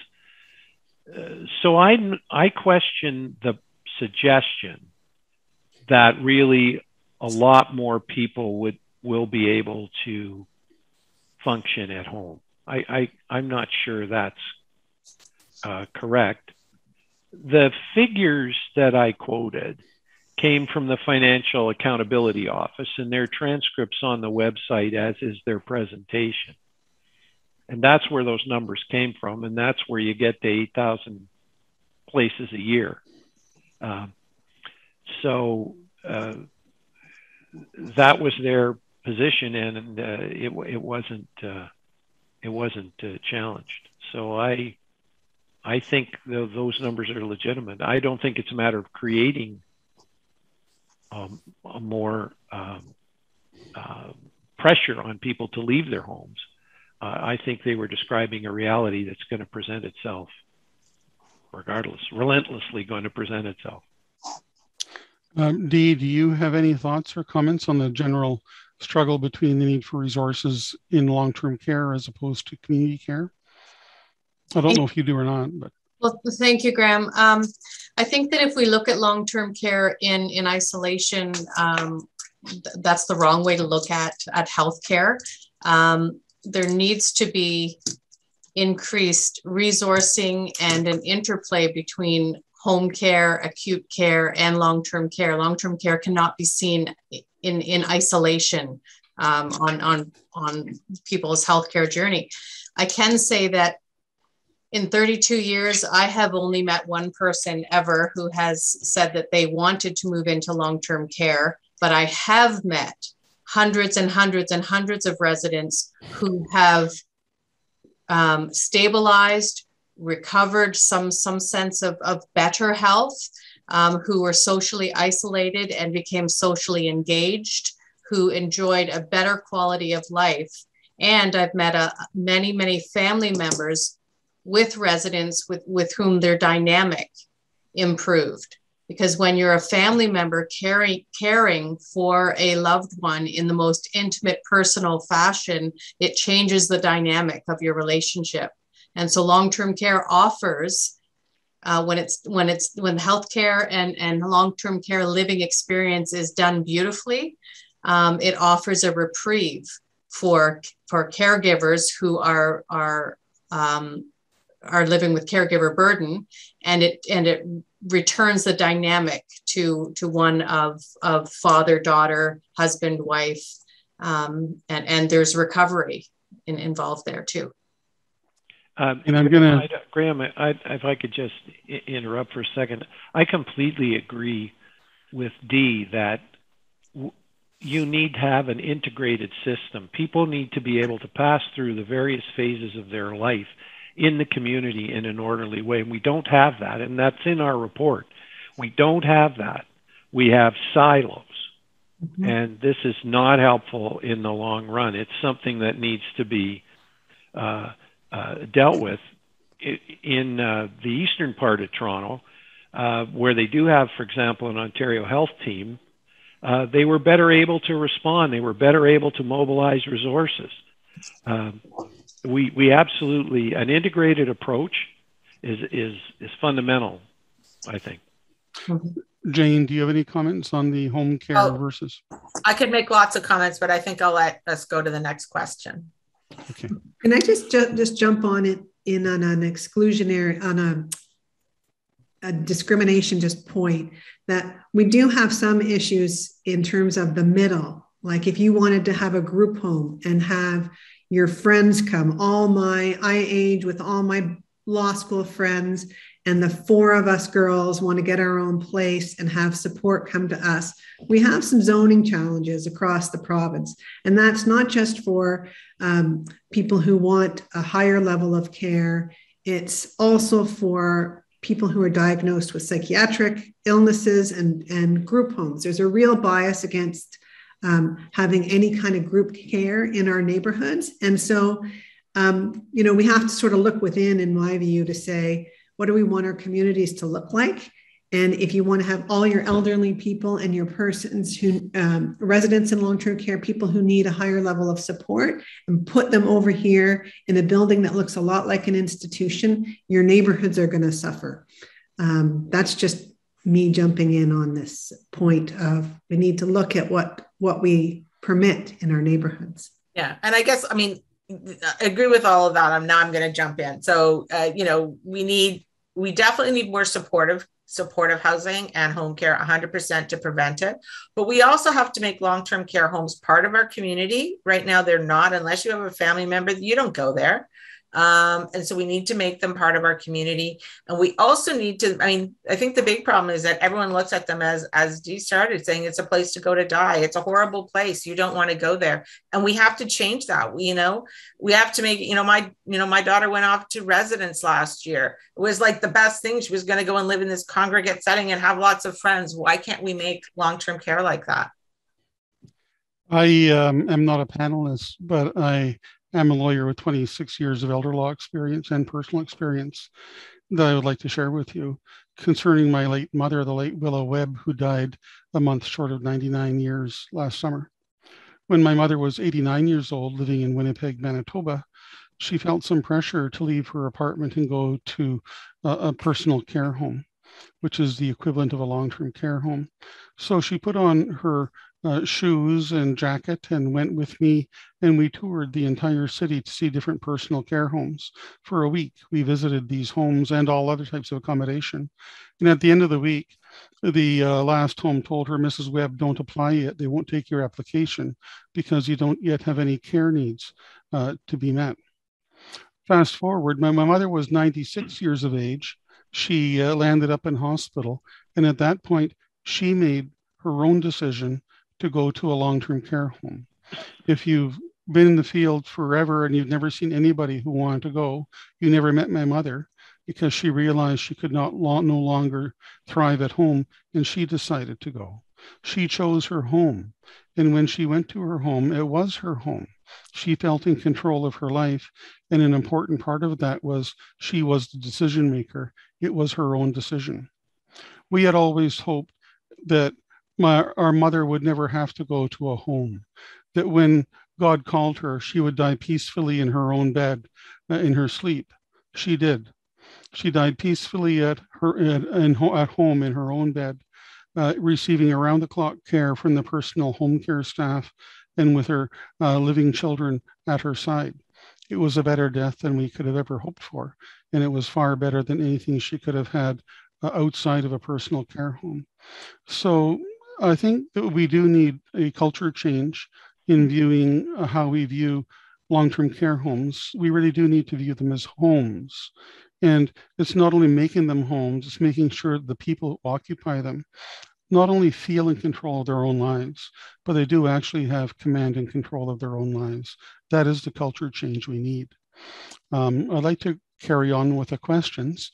We have two questions here that I think are related, dealing with the rebuild. And if I can direct these to you, Justice Morocco. The first one is from Shelley Birnbaum. Just a second. Did the commission propose that only charitable organizations undertake the care? Is this what is meant by mission driven? And the second is from an anonymous attendee, which is on the same path. Why can't a charitable corporation accept government money to build a facility? Why should a profit be made on this, i.e. the building? So there are two questions, but we're trying to put them together to.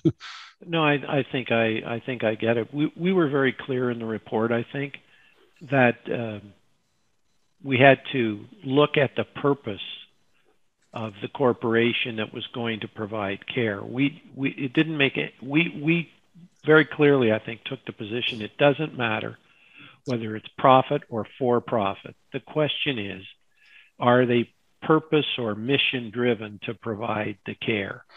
So there's no exclusion of a group because it's a private corporation. Not at all. And I don't think that would be wise. We wanted to get away from that. But, and we did receive submissions or presentations from a group of homes that profess to be purpose-driven. Well, there needs to be an evaluation of that and a designation. There's something called a B lab, B as in Bob, and they will accredit a corporation or not. And it's totally independent of the party applying for accreditation. If it's a socially beneficial corporation, I don't care whether it's privately owned or not. I don't think anybody else should either. And if it's not, if it's in the business of making a profit, then it's probably, and that's its purpose, then maybe you shouldn't be providing the care. Because there's no profit, according to what we've been told, there's no profit to be made from the care side. And I guess the other question is, why shouldn't charitable institutions receive funding to actually build the building as well without a profit motive? I don't, that's the flip side of the coin. There's no reason why not. It makes perfect sense. If you can demonstrate that you can construct, that you can capitalize it and construct it for a rate of return that's agreeable to the government, which hopefully you can do, then you shouldn't be prevented from doing it. And I think that's it's very important to make that distinction. Profit, not for profit. These are tax questions. This is not about taxes. Yeah. This is about whether you look after people and whether you can build a facility according to a set of plans that everybody's agreed on. Those are the only tests. Frank, I'd like to read, there's a number of questions pertaining to rebuild that I think I would prefer to just read as comments. And after you've heard the comments, if there's anything you'd like to add to what you've already said, and if not, that will be fine. But to share with you what our viewers are saying in the box. Frank, my question is, by moving to this financial model you've described for long-term care servicing, how will the results differ from the privatization of jails or psychiatric services? Both failed vulnerable populations over the last 30 years. If you can hold on, there's a number of other related, we're not going to get through all the questions, so I can simply read Aziz's comments. Why can't the Ontario government float a big debenture and let the residents of Ontario loan their own money to build the structures necessary to replace beds and find new spaces? Bear with me one moment here. P3s in the health and social sector have repeatedly been problematic and have fundamentally been about giving private investors and financiers high returns with low risks at the long-term expense of taxpayers and the public. Did the Commission attempt to monetize the monies necessary to make a safe, a viable, safe, and quality long-term care system? Just a second here. Why not expand public ownership and operation of long-term care? Example, municipal homes, which performed better on average during the pandemic. And I think that is all of the questions we have about rebuild. And I'm not going to ask you to respond to every question, but simply if there's anything you wish to add to your comments you've already made, or if any of those points strike you. Graham, I want to make it clear. I'm not saying these things as an apologist for anybody. As far as why couldn't government do it, which is they could. They absolutely could. But what did they do? They built 611 homes, 611 places over 7 years. That's 85 a year when we needed 8,000 a year, or maybe 7 at that point. So I would say government, the impression that we took is government won't.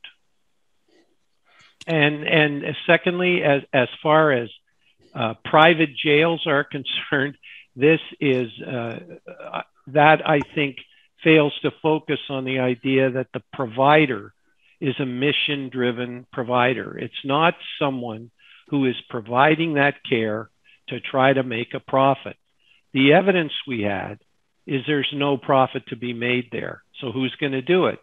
You can think of providers who might do it, churches, other organizations who might be moved out of a sense of moral imperative to care for people. Those are the kinds of providers of care that we envision. And I doubt that the people running private jails in the United States would be able to meet that kind of criteria, although I don't know for a fact.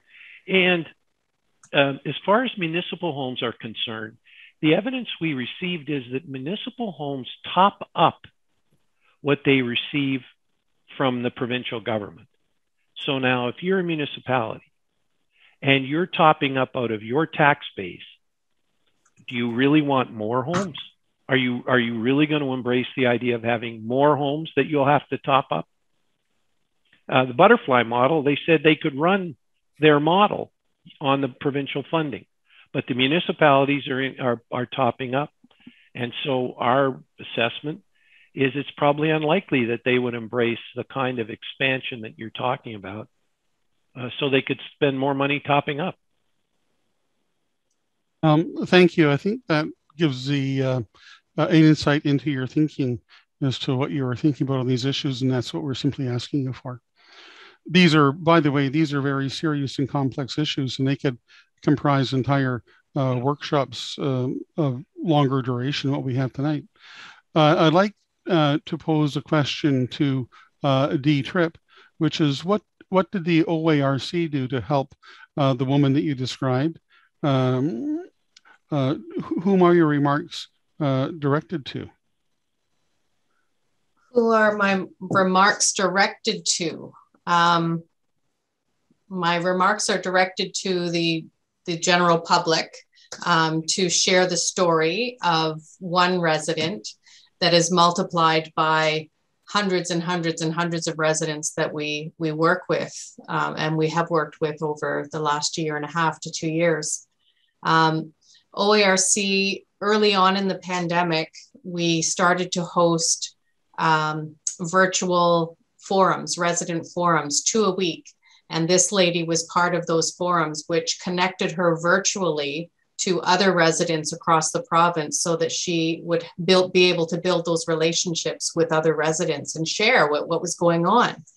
The power that OERC is able to capture from these very real stories, real resident experience, is that it's not theoretical. And using the collective voice of stories like this, we can bring those to government and actually see policy change and see potential for better lived experience. And I can give one example. Just a few weeks ago, there was there's always been cohorting for the pandemic in long-term care homes where residents in the same neighborhood were to be kept together. Well, general visitors were allowed to come into homes to visit any resident. And so I raised the question to government, well, if general visitors can come in and visit any resident, why can a fully vaccinated resident not visit with another fully vaccinated resident in a different area of their home? Long story short, a memo was sent out to all licensees saying, you know what, cohorting need not exist any longer within long-term care homes amongst fully vaccinated residents, which means that residents' councils can start whole home gatherings. It means that resident leaders can now go room to room to room to room to welcome new residents and start building those relationships again. So we were able to support Mrs. Newman, but we were able to take her story and leverage it to provide some evidence for systemic change. We have more questions than we can answer tonight. Those that we aren't able to answer, we will do our best to provide some written answers that will be posted. I'm going to try to scan some other topics here to get a broader sense of what else is being asked.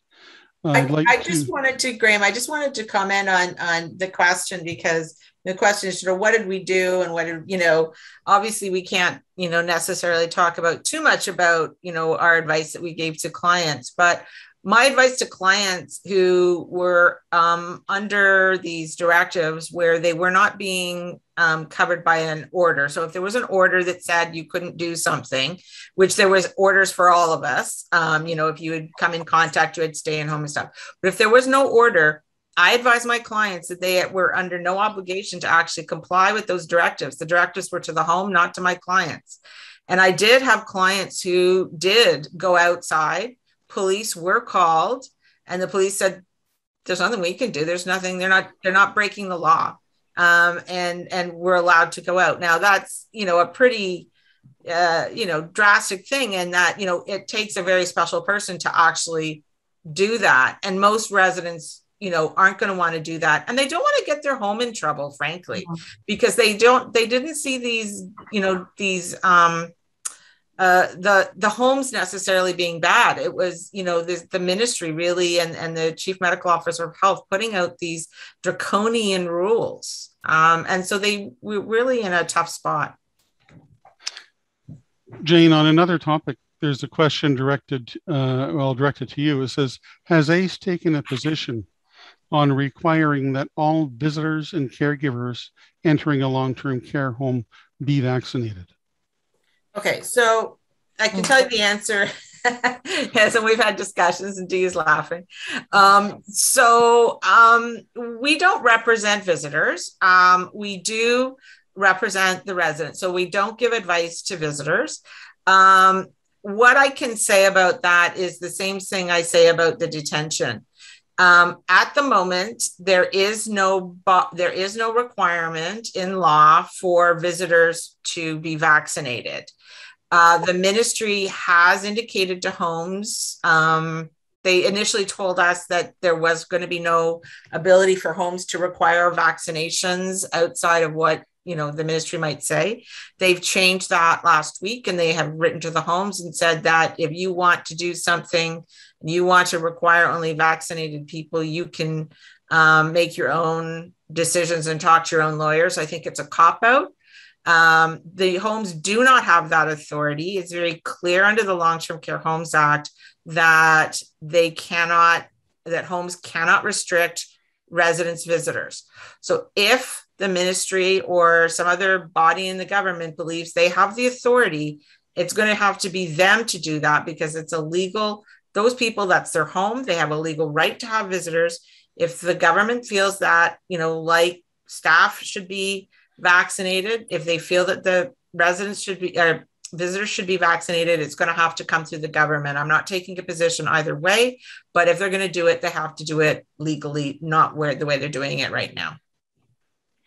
And of all the many questions, we have 21 outstanding questions, and I think we'll probably have time for, we'll try one of them.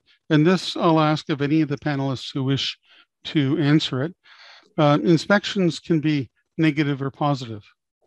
Moving beyond the negativity and fear of highlighting violations, how can inspections help improve innovation and highlighting the promising or best practices within the long-term care?